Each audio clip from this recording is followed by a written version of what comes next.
I learned it over years through podcasts. Then you're saying something like, well, what podcast do you listen to? Is there any resources that you could provide that would help me and other people get that same thing?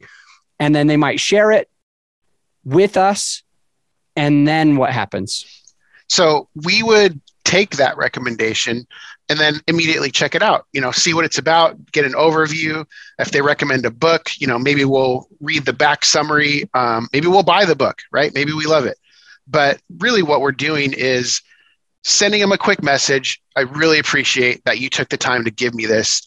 I'm going to check it out this weekend, or I just checked it out. And then we usually reply with one takeaway. So I love the part where he mentions, set aside one day a week for XYZ. Or I love how they say, first thing in the morning, put a half hour in your calendar to, touch base with whatever, right? Like whatever advice they got, we will take it and check it out and, okay.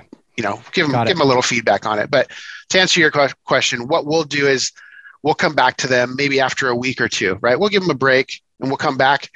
And just like, if you find a product on Amazon, if you hear a story from a friend and it immediately makes you think of this one person, like, oh, I got to call that guy and tell him right now.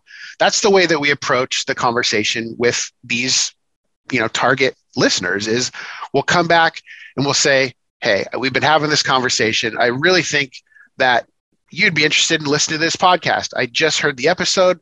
Let me know. I'll send you the link, right? Yeah. Get permission.